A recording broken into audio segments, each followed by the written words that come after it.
we are so lucky. I'm saying, oh my Lord, I'm Anita Bryant today. Someone get a pie. Someone get a fucking pie. It wasn't even a pie, right? Oh, bless us. Yay. We're so lucky to be. No, Daniel, one of my all-time favorite comic actors, people on this earth, is coming next week. I know. No, one of the funniest actor, a comic, a writer, and you may have known that he was also a naval officer. Please welcome Andy Dick. Yeah. Wait a minute. Please welcome Andy Richter. Yay! You know what's funny is that I have had on numerous occasions. Hey, you're Andy Dick. No, you got to be kidding Honest me. to God. Oh, no. Honest to God. That because is a slap in the face. And well, it's just something because it happens so often that I think it just is something the way the brain works. Because of the Where it's like Andy. funny comedian guy, blondish, Yep. Andy Dick. I'm like, you need to change your rents. You know what I mean? It's something in there. Well, that's almost. I have to give a shout out to Lori Kilmartin because she said that she did even on her own half-hour special that she was doing. The kid was new, whatever, introduced her as Laura Kightlinger, and I was like, and I got Lori Kilmartin when I was just texting something, or no, I was Instagramming or whatever, Xing some shit about Xing. Can I say Xing because it's not Twitter anymore? What the fuck? It's what nobody. do I call it? It's so hilarious because nobody, like that fucking idiot. Nobody calls it My that. favorite is I'm an idiot too. Because people use it, so every news article ever says X, parentheses, formerly known Yes. as Twitter. That is Right, the funniest fucking thing It's in the world. just the People dumbest, resist changing it. Yeah. So I was Xing something, and I said I had a dream. This is how like sterile my life has become and boring. That I could bring in new chairs to the dentist office because they were filthy old chairs, and that's what I dream about. That was your dream? Asking the dentist, can I bring in new chairs? Because I know they've been there for 10 years. I've gone to the same dentist, but anyway. So then this woman, she says, then you could say if you did, it could be the Lori Kilmartin dental office, that Lori Kilmartin waiting room, and I'd be like, okay, but What about my joke? Do you think the dentist thinks It's LK. It's just because it's words. It's the words thing, Do you think the dentist has dreams about changing your teeth the way you have dreams about changing his chairs? I would hope so. He's like, I can't wait to get these. It's been 10 fucking years I've been seeing these No, teeth. but see, if he said anything, I would never know. I'd say, yeah, go ahead. Yeah. And my mom dated our dentist, so What? yeah. This same one? No. I was gonna say, wow. No. My dad, he's my dentist. Oh my God. Did you get free anything for that one? No, I think I had extra dental work because he was thinking of ways to see my mother. I have no You know back what Laura teeth really because needs he is was a bridge. fucking my mother. You know what? Laura has too many teeth. Let's. Yeah. But let's talk about Andy Richter's grandfather for one, the beekeeper. Oh my God. Please talk about the beekeeper We for were 2 mentioning seconds. it. Oh yeah. Yeah. We started the podcast before we were rolling. But basically been going through your ancestry.com. What's that fucking PBS book where you look at the book of your ancestors? Oh, it's that the show. Yeah. That shit. Ancestors. It's something like that, but I can't remember what it's called. I don't know, but Oprah cried. Yeah. Anytime you can make Oprah cry, you should get an Emmy. Yeah. And it's that three named man, like Henry, David, William, or something like that. Yeah. Who's the voice of CNN and Darth Vader? James Earl Jones. Mm-hmm. Okay, yeah. Sorry. Is he still alive? I don't think so. No, he. Okay, I'm playing. Welcome back to Tangents. Can No, I find I'm out about what the bees did to his grandfather's? I've got to put that. Okay, I was telling about that my mother lived in Springfield, Illinois during her high school years, and that's where she met my father. And I said, because my grandfather, and the reason they lived in Springfield is because my grandfather was director of conservation for the state of Illinois. Oh, wow. And I was telling about how my grandfather's family, my maternal grandfather's family, basically sold land for a living. They had a big tract of land that they had gotten from Black Hawk Indians, and then they just would sell a parcel of it, and that's what they'd live on. And then and they just raised hogs and chickens and bees. And I mentioned the bees. And then we were talking about beekeeping, and I said, yeah, that's what my great-grandfather died because he was beekeeping with his fly open.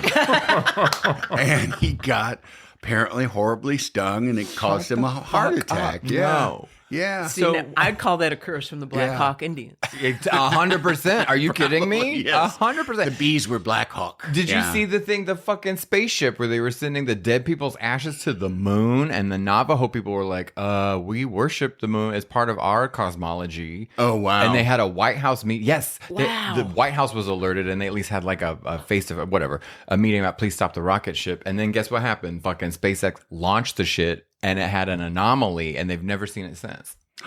So the bee stung the fucking spaceship dick. Wow. So walk me through this. Okay. I'm sure there's like a death certificate somewhere, but it's like he's in the middle of beekeeping. Yeah. He's missed one vital Yeah. part Apparently. of his I mean, I don't have any data. yeah, I don't have any data on Because this. the It's just folly. the family, the story of Yeah, it, but you the know? folly of having the beekeepers, all Yes. that protection. Old honey and then penis the one- Richter. I had a Ukrainian Orthodox priest friend, and he had native lineage down in Texas, and they were using that to like correspond with the actual native family members so he could get free college. But then his mother was haunted by these dreams about a wolf.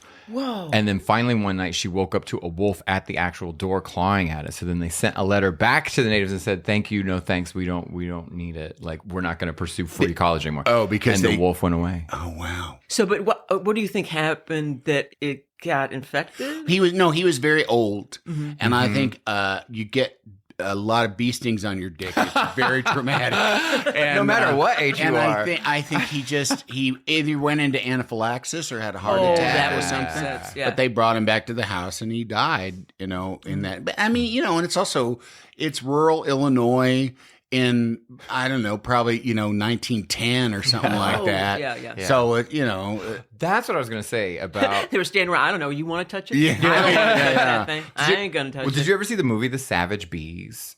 It's like a Jaws, but it's bees. And then they notice that the bees are attracted to loud sounds like a motor. Yeah. So they get a Volkswagen, I think Beetle, to drive into a stadium. yeah, I've seen it. I think it's the Astrodome in Houston. That's it, right? Yeah, So yeah. they can reduce the temperature, Right, And right. then they all die at like 68 Yeah. degrees or something. Jeez. And Yeah. the savage, no, they not G's, crank up bees. the air conditioning, and and they're just in the car, Yeah, and all yeah. the bees are I outside. feel And like Barbara de Havilland's in that movie. I hope she too. is. Yeah. Or Olivia de Havilland. I mean, yeah. Wow. I was gonna say okay, so like family relationships and just relationships in general, an estrangement, or just how like you start off and you go for decades loving or being in someone's life, and then sometimes that changes. Yeah. That's the problem with living too long. When we used to die in our 30s, everybody got along. Yeah. Do you know what I mean? You're right. Who gave a fuck about politics? You know what I mean? Everything was fine because we're all gonna be dead in probably 10 years. Yeah. I say bring that shit back. And and also too, in fiction, there's the wise elderly person who learns from their mistakes, and as they go along in life and get closer to the grave, they become more open and accepting. Never experienced that. once. Oh yeah. I have never It's experienced true. that. once. Right. Personally, It's you haven't just- met that person. I have that just. My experience is all old people that get scared, Yeah. and crushed over, Uh-huh. and, Oh, yeah. and all of the like parts of their personality that you navigated around. Mm-hmm. Those are what come to the front, and all the good parts, all the things that you liked about them and loved about them. Yeah. They just vaporize, Yeah. and then you're just left with like the person that could occasionally, who had a temper, now is just on a fucking raging all the time. Right. Or the Right. person that was like paranoid and nervous about things is now just a fear monger. Right. Exactly. I had, so as I say, my great grandmother was born in 1895, and I knew her, but I knew her at the end in a nursing home in middle of nowhere, Texas, which was traumatizing. But she was such an old woman. She had the weirdest thing people always said is that she had a full head of hair and all her original teeth, which is such a strange characteristic. Right. But she would eat They were corn. trying to figure out ways to sell her right up until the end. Damn it, all those teeth are real. Yeah. She would eat corn or something, and if it got stuck in it, she'd spit it to the side no matter who was sitting next to her. Do you know what I mean? So Yeah, you'd yeah. just be a kid, and all of a sudden food is getting spit on you while we're all watching Family Feud. And that's the memory I have of her. Not the 97 years prior to that, where she was Right, probably a right, beautiful right. woman with a great sense of humor. Maybe Yeah. she was a fun whore. Like, who knows, right? Yeah, I yeah. see her as a disgusting corn spitter from the 1800s. Well, yeah, but you never got to know her though. It's like my mom's dad. He was very old, and he was 18 years older than my grandmother too. So like he died in 1975 when I was 9. Right. And when my mom was divorced, we lived with him. So I lived with him, but he just was like, he had his own bedroom downstairs by that Awesome. point, you know, That just sounds great. to not have the stairs to deal with. Yeah. And like his final drive was taking me and my brother to lunch. No. And at age like 7, having like, you know, who pays attention as a kid knows what road safety is. But my brother and I were both like, this is not good. This is bad. This is bad. And I think that was his last after that, because we came home and like when a 7 and a 9-year-old says, Right. Grandpa almost killed us 3 times, Yeah. you know, like Take that man's keys away. going a mile and a quarter in Yorkville, Illinois, you know, that's when it's like, okay, I don't think Dad should drive. Oh my anymore. God. But you know what, too? I mean, I remember, like, my grandmother, she was 72 when she died. She died in a car accident. She was driving, but she always drove with a foot on the brake and a foot on the gas. Yeah. And so she... Oh my God. Yeah. Yeah. So that... No. Yeah. Because I even remember looking, you know, like... How when can we you were relax? Go together. I don't know. Did she die in a car accident? Oh, yeah. Yeah. yeah. Yeah. That was... Yeah, I guess that was the Wow. point. What was her Well, it's, third it's foot probably doing? a holdover driving. from a clutch. Yeah. From Yeah. having a clutch, yeah. you know? And she drove. Yeah, she drove, and my stepfather was with her, and she was driving, and she died, and he didn't. But Suspicious. it was But, Did anybody ask him any questions? no, oh my God, he had such here's what I remember about my grandfather. I don't know him that well. I remember that my grandmother used to boss him around because he was, I guess he was in the Korean War and he was on drugs they wouldn't take. So he was kind of just like following her around like a robot. All I remember about their relationship was, stop following me around, Pete. That's what I remember. Yes. Here's what I don't understand. When someone In tells their own house. Yeah. But anyway. who doesn't want to take drugs, especially when someone tells you it's okay, right? I think if you have to, you don't want to. Oh, it's more fun when you're not supposed But to do it. my cousins and I, when he would throw his drugs into the little creek so that she wouldn't know, we would wind up taking them anyway. And now they're in the water supply. That's I what's would fucking hope wrong. so. We're high as shit. Jeez, yeah. I had a go. Speaking of like suspicious family murder, there was a great aunt and an uncle, and he, you know, the pegs where you drive the car up so you can work on it. He was laying on the ground, going a little further, Ethel, a little further, and she killed him. She drove over the peg and it killed him. My mom's Uncle Pete, I know. So you'd meet this lady, the oldest woman in the world. You see her at funerals and weddings. You'd only see her at 2 places. Frail old woman, and you know she had blood on her hands. This was his wife? Yes. Oh, my God. Honey, can you get under the car? Or I'll be under the car and I'll wave you on. Well, so was she... Sinister? Did it upset her? Was she a beekeeper? That she had murdered? See, that's what you would think. Why So was he under the car? You'd meet. So he He's was going to fix it or change the oil. guiding it so it would get up on the Yeah. pegs. Oh, it's There's just, there's like little ramps Yeah. that just Got it. and you put them behind, Yeah. you know, and then you can. And like the ramp, and he was under it. So you would think you were meeting a haunted woman or something, and Yeah, she was yeah. the loveliest lady. Wow. She smelled like donuts. How many years prior? Was she like a the murderer? 70s, something like that. Okay. Yeah. And sorry, you She said had time to get over. You it. said 75, and immediately I was like fucking Aunt Ethel and fucking that. wow. So wait, are you a kid? I'm like a kid of the 80s, 90s. Do you consider yourself like 70s? Like when were you watching TV? No, and more stuff? 80s. Because Yeah. I mean, it would be 70s, 80s. Late 70s would be the childhood years, and then high school was 80s. Because I graduated high school in 1984. Because you're an actor and a comedian, and I don't want to say blur in a bad way, but you do a lot of different things. And a lot of people know you from the Conan O'Brien show. Yeah. So it's like, not only did you ever see yourself in the talk show arena, but was that something you liked as a kid, or when you were like coming like in the 80s, any of that stuff? No. I mean, I like David Letterman. Of course. David Letterman, SCTV, Monty Python. Oh, yeah. Those are like the formative comedic influences. And I took comedy, and it's the same thing with everybody that I know that does this for a living. I was taking comedy seriously before I even knew that I was taking comedy seriously. Like I was studying it, and I had standards, and there was shitty comedy and there was good comedy.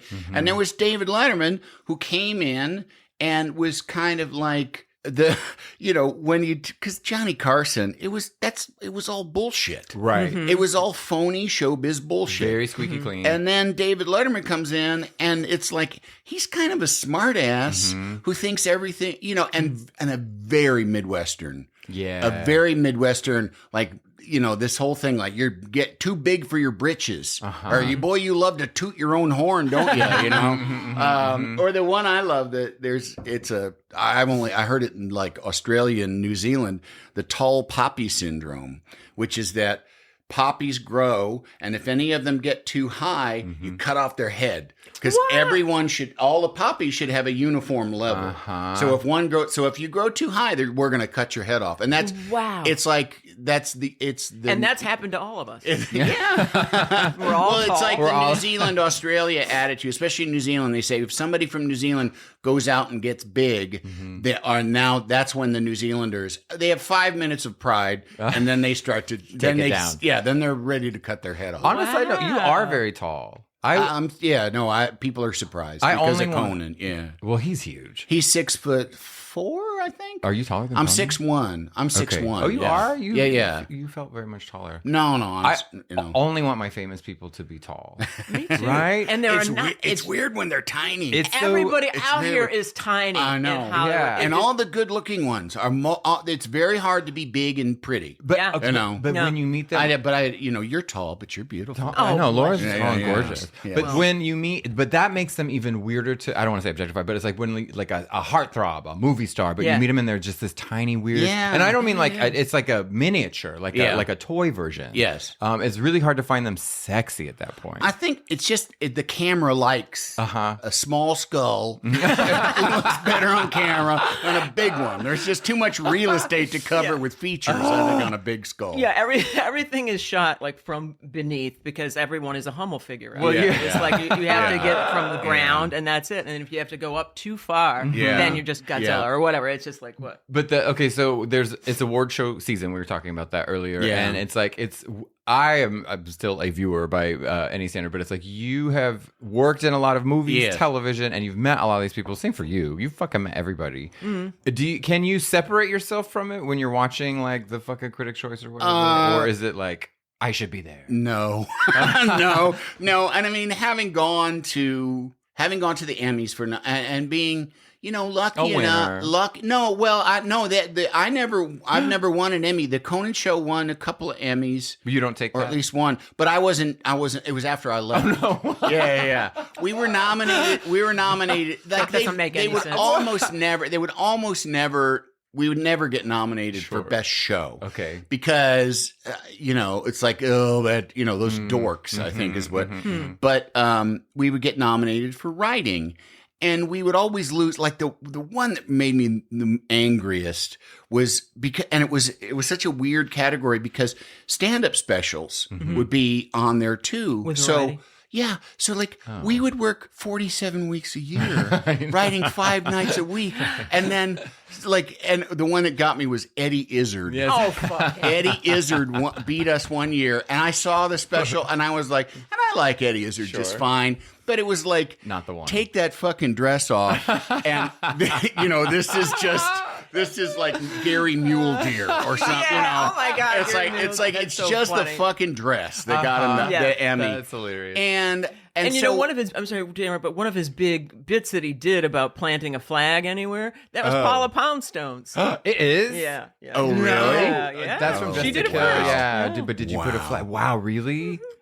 Don't get me started on Paula Poundstone. Okay. I feel like she's eclipsed. Like I love her. She just, I don't know. I just heard an interview with her. I was like, wow. She's just the funniest. But anyway, go ahead. Crowd work clips right now have no idea that Paula Poundstone, her first special is crowd work, and that she had to fight for that. And naturally, really changing a whole audience to get them on her side. That is impossible. But also an audience that didn't know that someone was going to talk to them. Yeah. Now everyone's like, can't wait for their turn. The thing that bugs me about the crowd work thing is like part of my improv versus stand-up bias, having come from the improv world and being like, wait. And when I like really got to know stand-ups, I'm like, well, like in the early, and I mean, Louis problematic for many other reasons, but Louis C.K. was a writer on the Conan Show very early on. And we were friends and, my ex-wife and I would go see his show. And after like the third time, you're like, oh,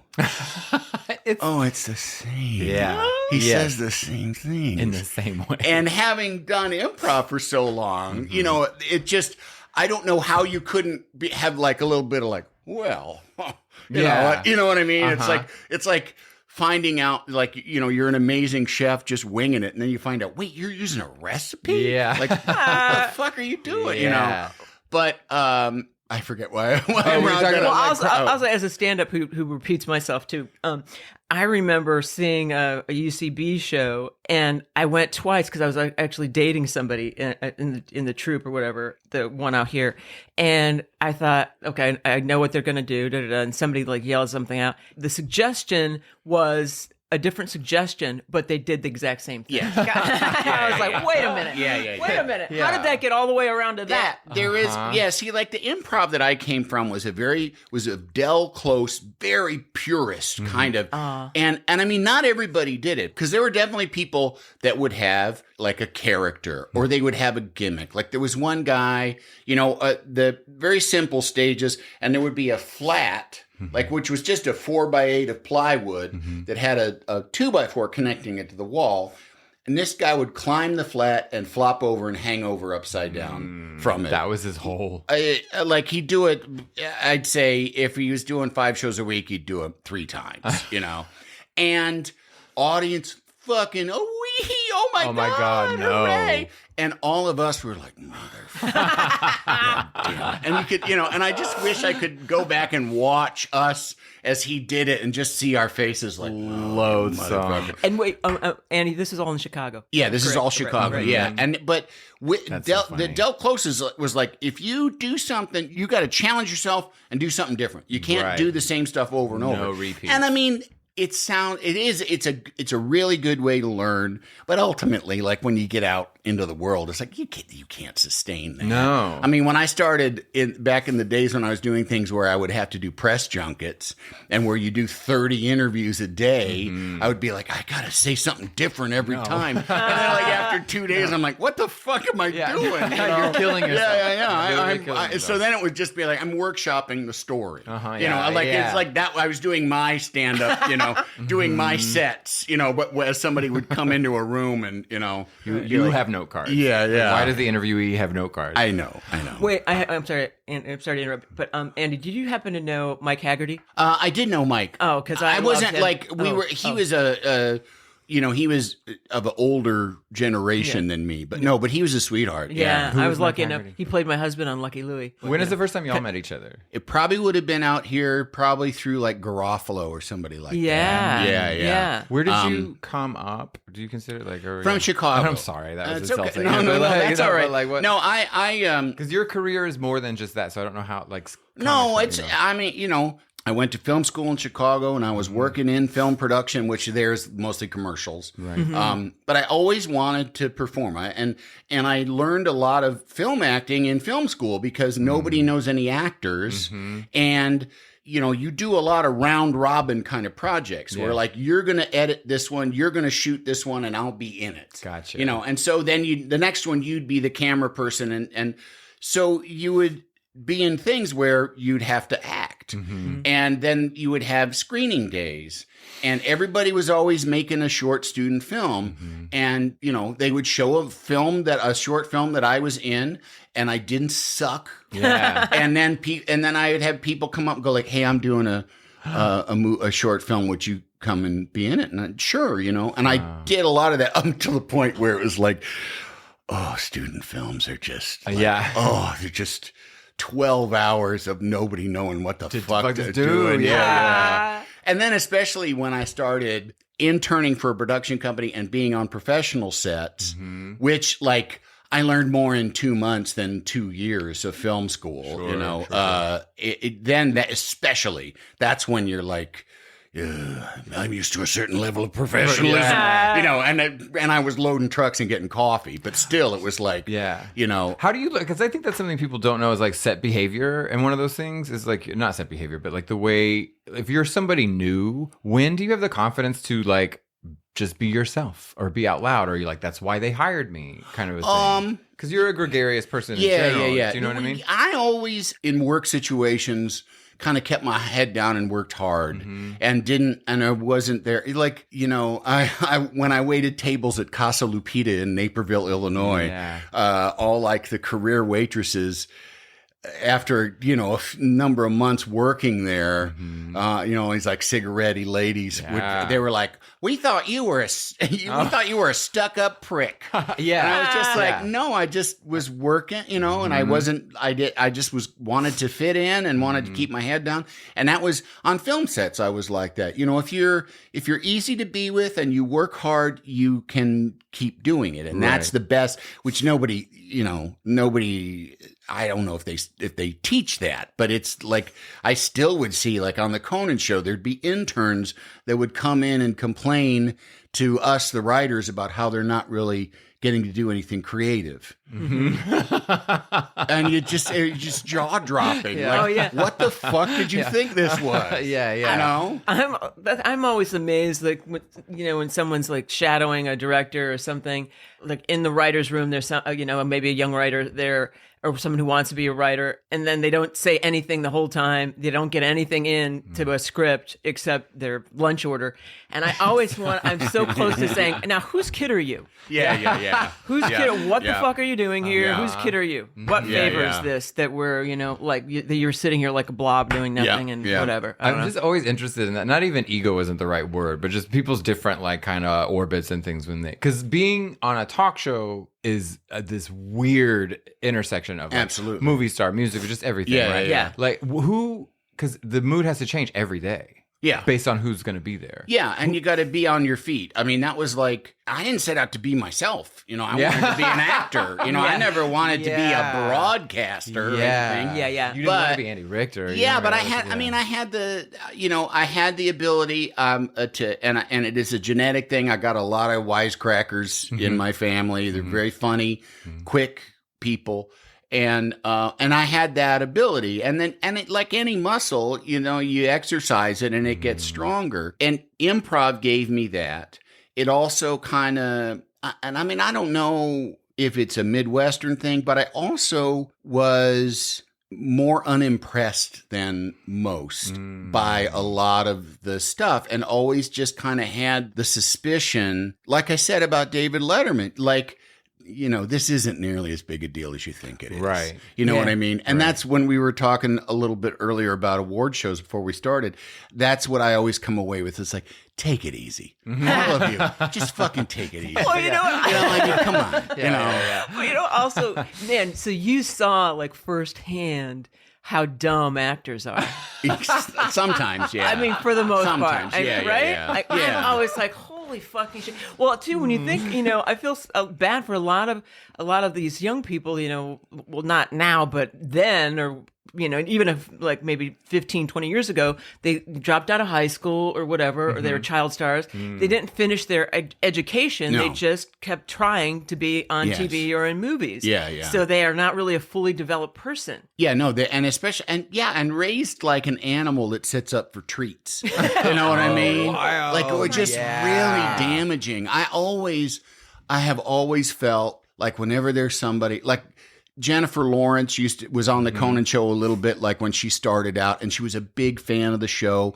And in talking to her, she was really cool, and I think she's from like Kentucky or Tennessee or somewhere, and just like a really cool. And I would worry sick, about get myself worried sick about like, oh my God, they're just gonna chew you up, And I don't know whether or not they have, but it's just I would never ever let my daughter, who's 18 now, there was a couple times because she went to school with kids that were working actors, and she would ask me to do it, and I would say no. Really? I would say no, I will not. I said, if you get to 16 and you want to work, you can get a job at the grocery store, or you can, work at a coffee shop or something. That's rare. I was like, but no, you cannot do this.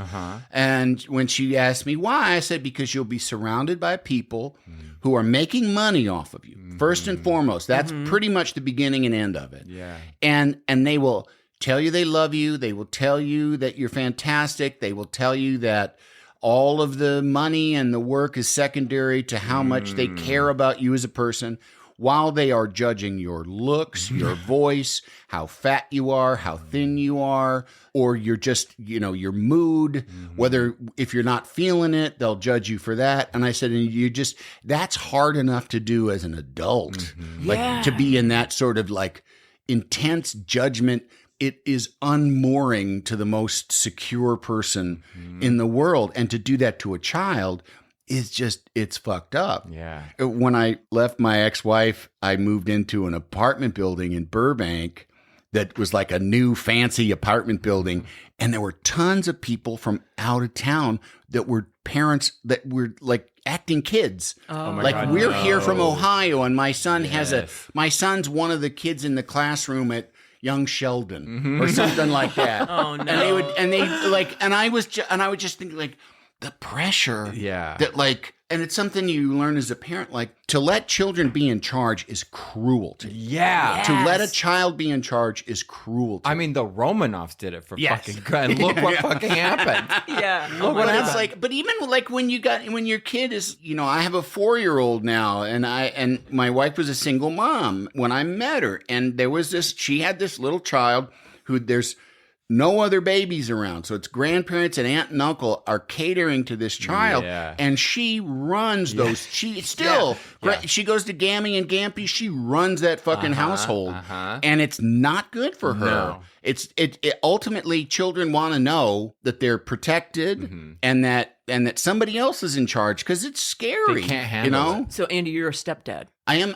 now, but I adopted her, so I am her legal father. Oh, okay. That's But nice. she is my adoptive daughter. So you can discipline her and just say, Oh, "Look, yeah, no, you're the not first you're time- not you're not the first person around first here. You are time not the- I mean, and I'm not like a super hard ass or anything. Of course but I started to say like there was never a hammer, and I was all of a sudden there's a hammer there, and the first time it happened, when my wife and I were dating, and I was at her house, and it was time for Cornelia to go to bed. Cornelia, That's a great and name. but her and it's Coco, which I was like, oh fuck, Team Coco and now Coco. Oh my God. I got a daughter, Coco. God damn it! Can't we call her something else? There's no other nickname.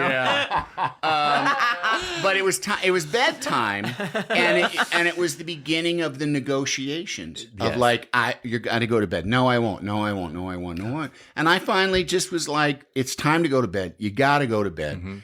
And she said no, and I said I'm going to count to 3, and I said, and if you say no again, I'm going to pick you up and just go and put you in bed. Which for her, I can still, I live in fear of the day when she realizes that me saying, if you don't get into your car seat and buckle yourself in, I'm going to do it.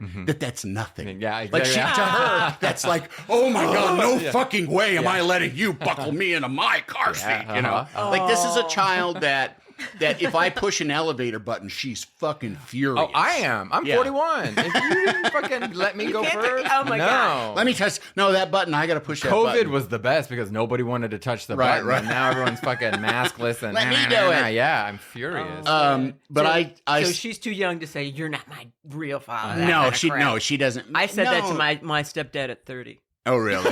Yeah, that's the kind of asshole I am. Yeah, my mom just got married for the first time when I was 30, and if my stepdad would say anything like, "So how's it going?" I said, "I don't have to hear that. From you. You're not my real." But dad." he thought it was funny, right? I don't know. Yeah. I don't know. I mean, he was a sheriff. We didn't have a lot in common. Oh my God. Your mom married a narc? Yeah. Oh, wow. It's funny. He was a nice, like a One of the small good neighbor ones. cop. He was a good Yeah, it was narc. so Yeah. crazy. Yeah. That's why. So, but you Anyway, have, I'm sorry. You No, have that's all right. 2 kids also that are 22 and 18. Yeah. I am scared of anyone who's younger than me because that's kind of 2 different generations. You Yes. think or no? Yeah, it is a little bit. Yeah, Like, I guess. Well, I mean, honestly, she's going to turn 4 next month. And they're not part of a generation. They're Yeah. fucking Right. wild animals. Right. You know, it's like you truly are just dealing with an id Uh-huh. that you're just trying to rein in. 'Cause you I- know? In a way, I think she's really lucky, little Cornelia, to have you this part of her life. The Like this is hammer. what she's going to remember. Like Yeah. that she's, you're Well, gonna, she- she's going to be really, she's going to remember how funny you are and how sweet you are. I think more than so. anything. I think so. I mean, she's still, her mother and her have a pre-existing relationship, so I can't really, Yeah. expect too much. But, but I mean, she does love me, but she's very mommy stuff, That was me and my mom. 'Cause yeah, my dad yeah. was never around. So we were always like, my mom and I were like, No, that but was she it. does. I mean, I'm around and Yeah, I'm yeah. there, and she does love me, and like, she'll come like sit on my lap, but if I draw any attention to the fact that she, is being physically affectionate or close to me, then she's like, "Whoa, fuck that!" Get away. And I'll tell her, has to play it cool. I tell her I love her, and she goes like, "I don't love you." She will tell me, like she does occasionally, but I would say 90% of the time it's like, "I don't love you." I fucking love that. And I'm like, "Okay, whatever." And I said, "I still love you," and she's like, "Well, I don't love you," but it's always like a giggle. Wait a minute, this is your new wife? Not yet. Not yet. Did you ever live in LA before doing Conan? Yeah. As an actor? I did. Yeah, I was. I went to film school, had a bunch of friends, and like I said, I was started to act and wanted to act. Thought about taking classes at Second City, even looked it up in the yellow pages and called Second City, like, how does it work? Who answered? You were on a you had your own show also. But that's much later. There at the Annoyance Theater, there's a show called The Real Life Brady Bunch, and it was a big hit. It was live. It was adult actors doing reenactments of Brady Bunch episodes. And that's what brought me to LA. And then I got an agent from there. And, we did it. We were at the Westwood Playhouse and did it. We started in New York at the Village Gate.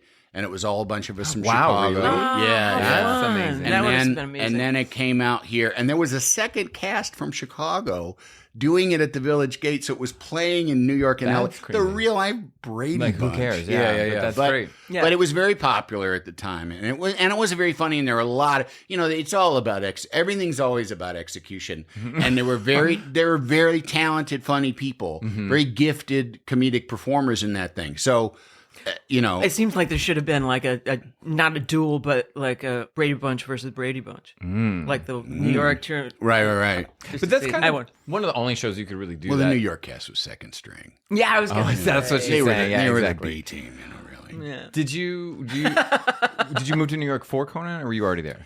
No, I was living in Los Angeles. I went from New York to L.A., and then the Brady Bunch kind of then turned into the Ice Capades and was doing one-nighters around the country, and I did not want to do that. So I drove back home, filled up my Toyota pickup with my belongings, and I was sleeping on my mother's couch wondering what the fuck I was going to do with myself. And I got a call back for the movie Cabin Boy and went back out to L.A. and that was going to be the beginning of my big film career. Yeah, it was. But and I've told this before, but I had the Cabin Boy was going to be my nest egg, and it was like a hummingbird egg, and the money ran out real quick, and I was applying for jobs, and the same day that I got the job on Conan, that they said you got it, come to New York, I got a call from a theater in Westwood that I got the job as the assistant manager. And I was able to say, like, I'm sorry, and I was so afraid of like being behind the popcorn counter while Cabin Boy played at the theater. I was like, it's living in fear of that. I lived through Cabin Boy had a lot of press, and it was a movie that got like a lot. It was a cult. It became a cult favorite. But before that, I can remember like because it's a Tim Burton film, right? Tim Burton produced it. Yeah. Did you ever meet Tim Burton back then? Yeah. Because it was in like his heyday. Do you hang out? Do you see Chris Elliott at all? Oh yeah, I mean I haven't seen him in a long time. We used to see each other more when I lived in New York City. But I think he's just pretty much up in Connecticut. I don't even know if he really spends much time in New York City. But I haven't seen him in a long time. But he and Adam Resnick, they were creative partners, and they did Get a Life together. And, and so, I mean, but, time goes on and you just kind of life. I remember seeing, the worst job I ever had was on SNL, but the fact that he was there made it like amazing, him and Janine. But I remember seeing him in That New was York. a rough year. Ooh, geez. That was a rough year. Have we talked about what Janine says about getting cast on SNL as she was as if she was being gifted? She was like the Native people in America being given the pox riddled quilts. from the Wipeout. For me, thanks. I remember we used to go because we could go to the after parties. Like my ex-wife and I would go to the after parties. We'd sit at home and watch the show, and then we'd go nice and young and go to these parties and had tons of fun. And I remember going to one that Chris was in, and he was sitting eating, and I came up. And I said, hey, Chris, I saw you in the show. You were very funny. And he looked up with a mouthful of food and went, I fucking hate myself. And I was like, I'm going to talk to you later, buddy. Oh my God. I'll talk to you later. And it was real. Yeah. Janine and I, when we were, we had a dressing room together. And so that sounds fun. We were drinking and and I remember just because we weren't rarely in any of the sketches or whatever. And I remember laughing out loud, and Janine said, "You can't be laughing at the show. What are you watching?" And I said, "I'm watching the Bud Frogs." And from then I still want to write and produce commercials because I think the Bud Frogs are epic. Yeah, the funniest. The Budweiser Frogs were the only thing that made me laugh that year. Do you remember what was it, Budweiser? That was do you remember that? Yeah, that was that. There was this one. I was in astronomy class when I thought astronomy was just mind-blowing facts about the universe, not calculus and fucking physics. Yeah, right? I would wait math in over my head. Yeah. And we had this really intense professor, and the extra credit questions were always some Blue Oyster Cult trivia, which was out of nowhere, right? Which I knew less about that than I did astronomy, right? That's crazy. But he was giving us some stern lecture about our grades need to come up because he's not the bad teacher. And then someone's ringtone was, "What's up? What's up?" And then they can't find their phone. "What's up?" And then the teacher spits, "What's up?" And then he pulls it out of his bag and it's loud. "What's up?" It's getting louder and it's getting worse. I always think about that. It was the most, because the teacher was silent fury. Do you know what I mean? Yeah. Slow Is this high burn. school? This is fucking community college. Oh, community college. I don't know why any of us were taking any of this seriously, but it was brilliant. I love that. Yeah. Were you ever? I always ask people, were you ever starstruck when you were getting into the business early, or are you still? Yes. I mean, definitely. I mean, I would get I would tend to clam up, though. I had a good sense to just clam up. And the first big one was, and I was we did a bunch of, when the Late Night with Conan O'Brien started, we did, I think 2 weeks of test shows, maybe 8, something like that. I mean, it wasn't 5, but we did at least 8 test shows. Is that normal? They go through all that? No, not that way. Shake And your that was no. It was rehearsal. It's you got to rehearse. I mean, they probably do. They probably. Well, first of all, talk shows are fucking dead. Let's just be serious. You think so? Absolutely. That's fascinating. They are in the fucking ground. Well, how so? Why? Because nobody gives a shit anymore. Right. There's too much. There's too much to pay attention to. There's too much else going on. They exist because of publicity. Right. They exist first of all because they're cheap. It's one of the cheapest hours of television possible is a talk show because you're not. It's you already paid for the room. Right. You got the band that got and then the audience is literally there for free. Yeah. And it always was the thing that drove it was the publicity, was getting plugs in, and now plugs are everywhere. Right. That you have I could open my phone and there would be a plug before I could see anything from a friend, Yeah. So that doesn't matter anymore. Young people don't give a shit. I think network TV is done too. I mean, I feel I think sitcoms are definitely. And watch? people will be. Well, it's all old people, old people, and young people, and rural people. I think nobody cares, and even the Conan show. The way people consume those shows now is in clips that they email around to each other afterwards. And you can't expect a network to create a product, it's like a restaurant that people get stuff to go, but they don't pay for it. And then they go sell it out in the parking lot to somebody else. Right. So they don't, TBS for years, our show existed mostly online. And TBS is paying for this show that is people are consuming from Team Coco, and Right. and TBS did not that was one of the brilliant things Conan did when he made that shift, is that he owned Team Coco, so he owned his digital presence. Right. And it took years for TBS to work their way into getting a piece of that. Gotcha. But yeah, and I don't, I when James Corden, decided to move on, which is just, and I don't know if I should. I mean, it's impolitic for me to say things like this. Like I said, Jimmy Kimmel was on my podcast, and I said, "Well, nobody watches talk shows anymore." I was like, and because I never have, I don't take it personally, and I never did. It was, I did a guest spots on a show once that was, it was called The New Adventures of Old Christine. Yeah. Julia Louis-Dreyfus is a divorced mom with a son, starting her own gym, starting her own business and trying to start again. And I said to one of the other actors on the show at one point, because I was in 6 episodes, I said, this is a really funny, well-written show. I said, it's not for me. I mean, like a story about a woman in her 40s reinventing herself and starting to date again. I said, it's not. Because who cares about women either? I said, thank you. I gotta say it. Yeah. Actually, it's hard for me right now to answer you. I know. I know. Well, you haven't looked at me this whole time. You can't make eye contact with me because that lamp is talking. I know, because I'm over 35, so why look at me? But here's the thing. It's crazy. Women over 40 shouldn't be on TV. I mean, because why even look at them, right? I don't mean. I just mean that, and I'm speaking for me, just personally. It's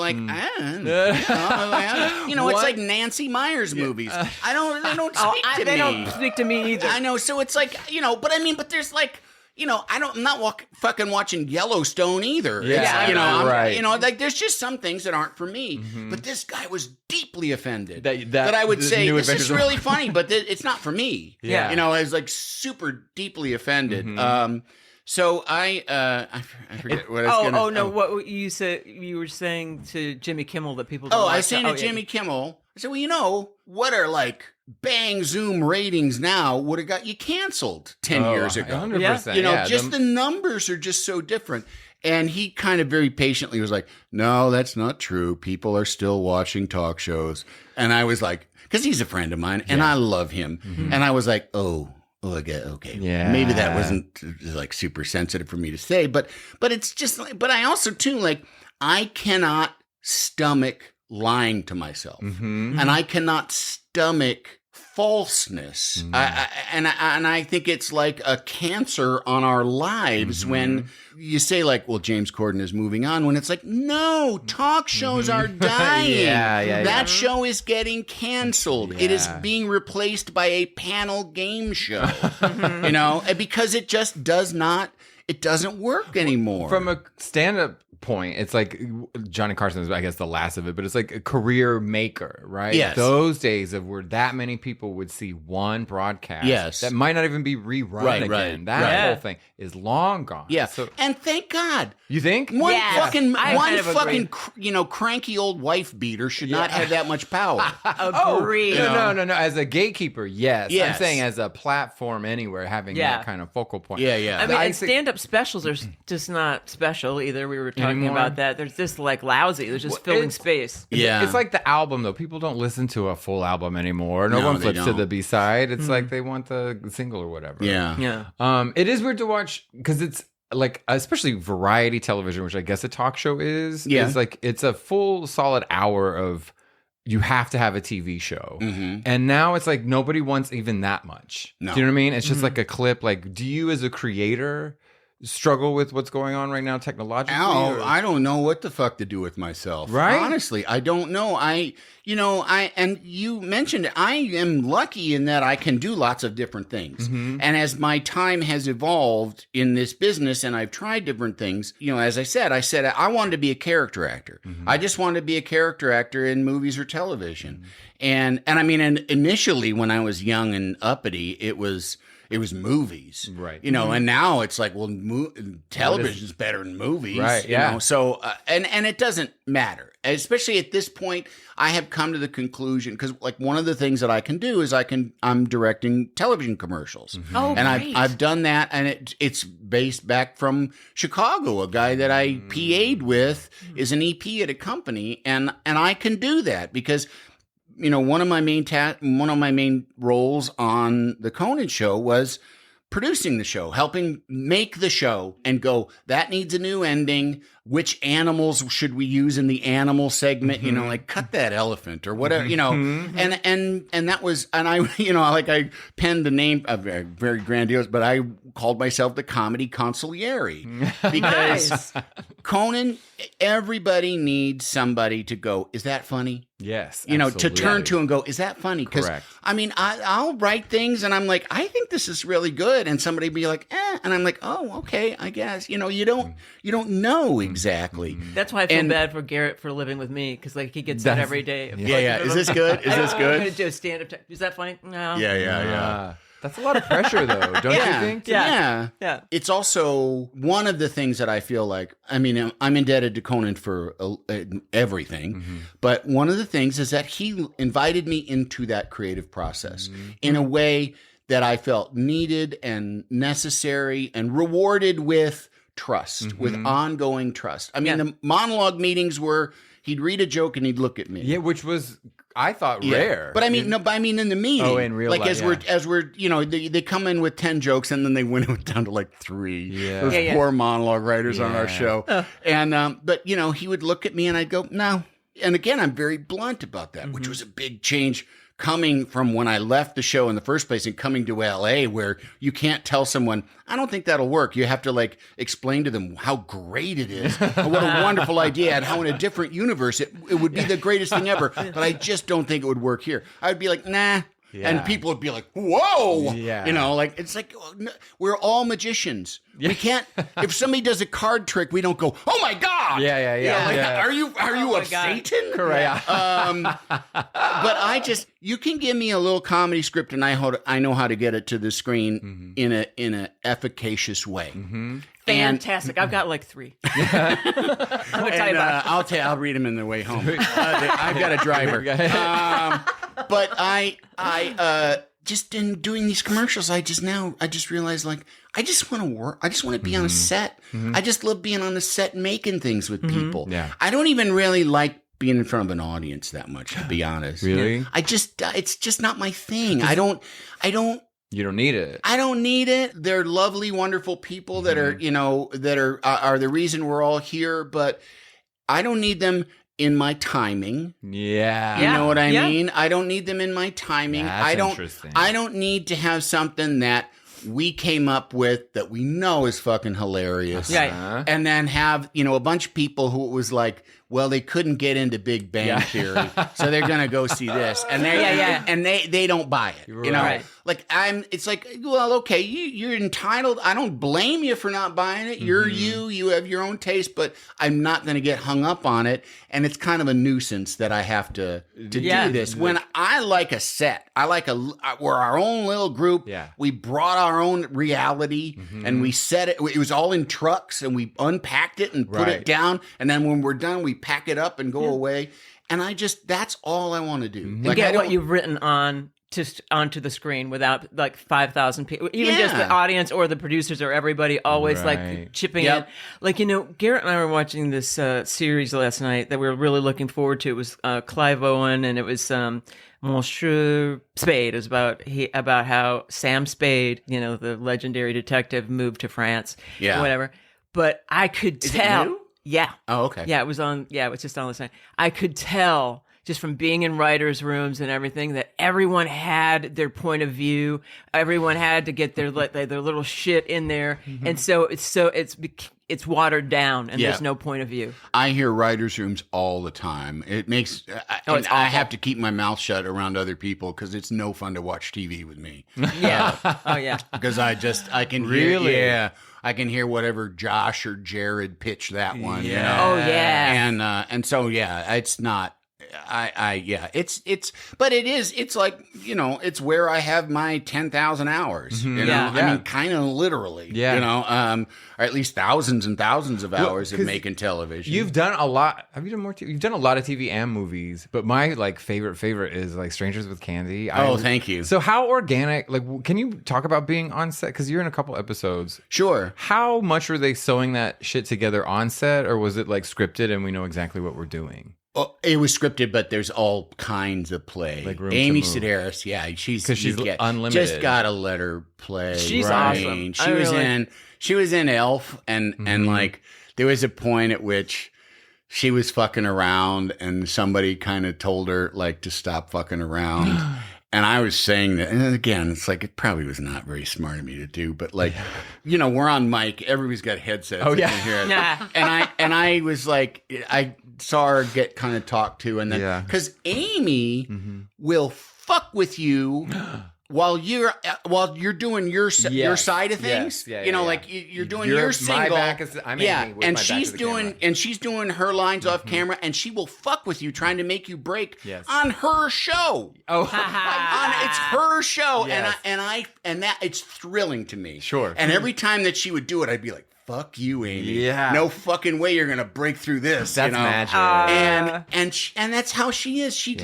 It's play all the time, and then you start the camera. The play doesn't change or start. It just you turn the camera on and catch it. Yeah. And so somebody came in, and then she kind of like I could see her kind of like bad girl, kind of like. And I said, what did he say? And she said, he told me that, because like somebody had somebody was having a speech about saving Christmas, or some shit like that, and she said, he told me I should, and I was just like, told you not to screw around? I was like, you're fucking here to screw around. That's what you do. Yeah. Like, why hire you Yes. if it's not to let you fuck around? Yes. One of my favorite things in the world was she was on Letterman like 30 something times, which is Yeah. It's Yeah. nuts. That's a huge number. Yeah. Like stand-ups aren't even on the show that much. Yeah. And the best thing is, and you can see him do it, he invites her on, she shows up in a lovely, huge, crazy dress or something weird. Yeah. And then he just sits back and doesn't say a word and just lets Amy Sedaris be Amy Sedaris. Just lets her be herself. It's magic. Yeah. That's why I love that show so much in general. Yeah. But there's one where you're like a robot. You go, give me your money. Give me your money. I've heard that for like 30 years. First time I ever met her, she and Paul Dinello were still, I think they may have been living together. And it was through Mick Napier, who's the artistic director of the Annoyance Theater.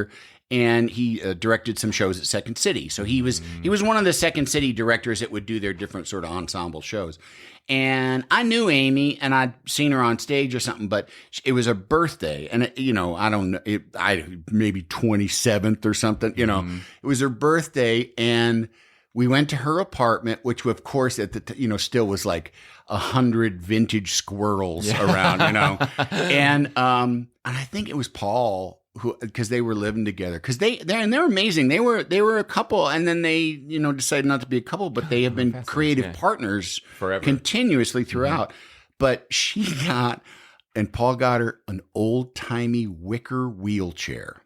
Like one of those like big long ones that's got like like a front wheel that spins, and she was giddy and just was tooling around like didn't get out of it for like 2 hours just in this wicker wheelchair, and it was just always the same, like like being on set with her in her fat suit, because she wore a fat suit. Absolutely. But you stuck to the script pretty much, but but there was there was always plenty of room for fucking around. The other thing I love you in so much is it Big Trouble? Yeah, which has a zillion Janine's in that. I didn't see it. She's a cop, and she's very tan, which I love, because Janine Garofalo was on Tom Snyder. Yeah. And it's like where the lighting was so poor that the tan reacted. Do you know what I mean? But I think it's for the movie, because the timing of it was all the same. But you're the mall cop or the security guard? Yeah, I'm a security guard. You're so funny. Oh, thank you. Because you're hammered and you're running around, your gun's going off. And I have a gun. Yeah, I got to run.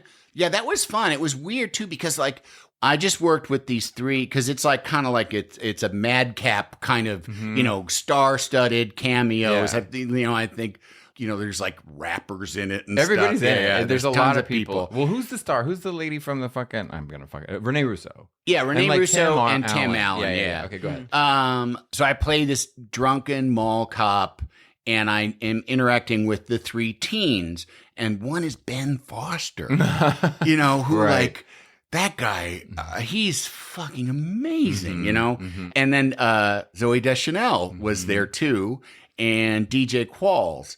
And Zoe told me later that like Ben would get up because he would like try to say something like funny to me and then punish himself because he didn't think, and I didn't, it's not registering to me at all. But she said like she said to me later that, and this was like years later, she said like he was so trying to like impress you or not, and he just was such a nervous, like just beating himself up, Do people try to do that to you and like not turn you into a sidekick, but wingman you kind of? No, but they will. Like I will be at a coffee shop and the people next to me all of a sudden start to do.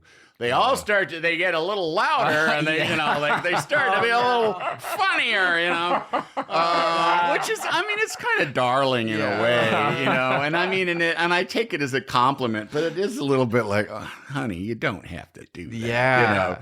Actually, we could go back to what the question was, like maybe 5 hours ago. that who did you feel like you kind of like were was nervous about starstruck meeting? by? Yeah. Oh, Shelley Winters is a good one. The first one, and I'll tell you the quick Shelley Winters story. The show was getting started. She was a guest on the show. And there was what they called an airlock, which is like the doors to the studio. And then there was like this little area. And on one side was a green room. And on the other, like a kind of private-y green room. And on the other side was of the hallway. It's this little hallway, maybe, 15, 20 feet long. And on one side is that green room. On the other side is Conan's dressing room and hair and makeup. And so it was like this little compartment. And I'm standing there waiting for the music to get to the point which I go out and do the show. And she comes out of hair and makeup with one of our hairbrushes up, and she has it under her blouse and pulling her bra and scratching her back under her bra. Amazing. Like around to the front under the tits. Like a bear on a tree. Yeah. With our hairbrush. And She's a lady. And she steps out and then just through the door, apropos of nothing. I don't know if he was pre-taping a bit or he was across the hall at Live at 5, is Rip Taylor. Oh my God. Comes through. So it's just me and Shelley Winters and Rip Taylor standing in this little tiny space, the band playing warm-up music, and she sees him and she goes, Rippy! Honey, I'm so nervous. Tell me a joke. Give me a joke. Oh my God. Yeah. And I don't remember what went on from there. Wow. It's just Rippy. That's really good. Yeah. Wow. Oscar winner. Yeah, Like, absolutely. Epic Shelley Winters. Yeah, You know, yeah. she was roommates with Marilyn Monroe. Yes. And that she says she taught Marilyn Monroe how to walk sexy, which is such a great line. That's so funny. Yeah. I don't doubt it. The first Starstruck was during the test shows. I thought I had the job. But I there was, I was like, oh, I'm going to be the sidekick on this show. Oh, and then that's an NBC trick. Yeah, I was supposed to be. I was told that I was going to be the co-anchor on SNL. And Oh, really? I had auditioned with all the other cast members, and then You should have been. I know. You And have, was that Norm time? Yeah. Yeah. you Yeah. have good Yeah. news anchor energy. Well, I don't think Norm would have shared space with a woman. that's exactly what happened. Yeah. How did you know that? I've been around. Yeah, that's exactly what happened. Yeah. Wild. I have comedian friends who also share similar stories. Go ahead. Go ahead. Yeah. But so after, before one of the test shows, one of the later test shows, maybe the last one, the next to the last one, our producer says, leave your show clothes on. You're going to dinner with Lorne. And so after the show, we got into Lorne's car. It drove us to a fancy Upper East Side restaurant. We say we're here to have dinner with Lorne Michaels, and they take us back to a table, and it's Lorne and Steve Martin. Wild. And then it's like, like I said, a couple months before, I'm hoping I can get the assistant manager job at the movie theater, and now it's just the four of us sitting.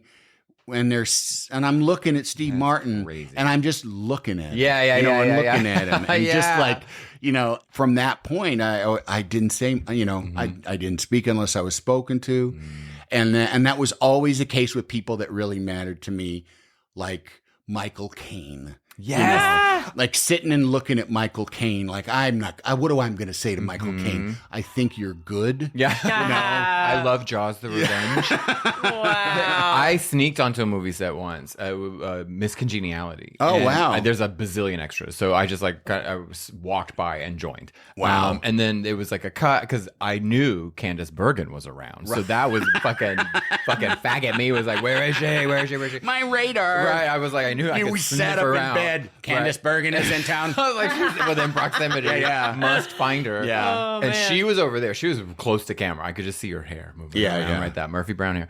Anyway, and then someone brushed me and he goes, sorry. And he popped a Hershey Kiss in his mouth. And it was Michael fucking Caine, who was this big. He's a tiny man, Yeah. right? I mean, Yeah. Oh my God. tiny, but that's when I was like that was an amazing moment. I remember like feeling starstruck, like not knowing what to do. Like I was in a flower shop and I just saw somebody who I'd always admired, and she was had her kid on, like was wearing a kid on, Jodie Foster. Yeah. And I was just like, wow. And and she's also very tiny. Jodie Foster's Yeah. like 5'3" maybe. Yeah, yeah. And I was like, and just like being such a huge fan of hers for so long, and then seeing her like, with her baby on In a front of ba- her- a baby front Bjorn. pack.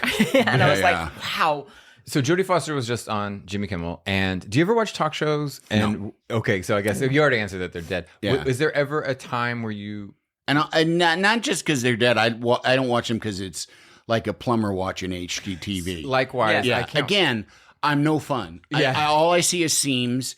Every these Yeah. spontaneous moments. I know how fucking engineered they are, and I know that there were 600 emails around like, oh my god, he went at he stood on the piano, or whatever, Yeah. Yeah. I just always, when there's a guest and I want that, like one more question, right? Like maybe like, because Jodie Foster told a great story about Lucille Ball scaring her. I'm like, ask why, how, when, like ask one more question. But I didn't hear. Was it? They were like, who stars have you met or been that intimidated scare by? you. Oh, And okay.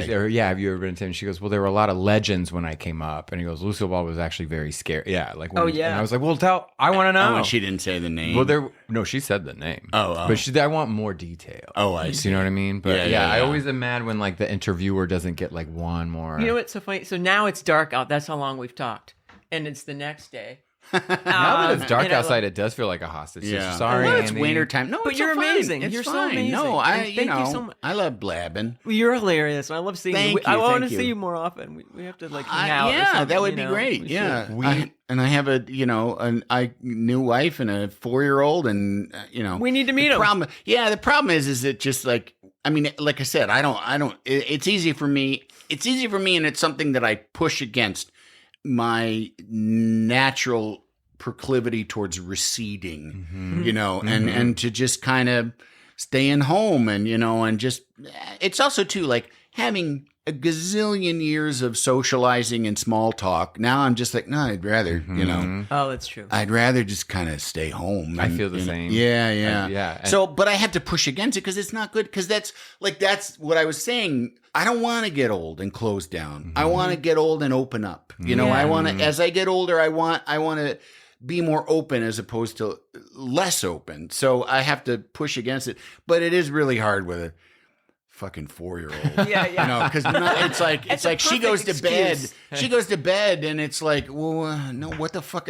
what are we doing? Yeah, let's just. Well, she's got the idea. Let's Yeah. go to bed. So I'm often asleep by 9:30. sounds I like remember heaven. it was like when you're a kid, you don't want to take a nap, and then when you're older, you can't wait. Oh my Can god! I just have yeah, a fucking yeah, nap? yeah. But it's just such a privilege to meet you and Oh, like a thank pleasure you to so talk much. to you Really, because thank you very you've much. always made me laugh. So Thank this you, is thank you. super cool. Thanks. So thanks No, for being it's, here. this has been a lovely conversation. I think we Yay. should say, look, we love you, and we know we're not going to see you again.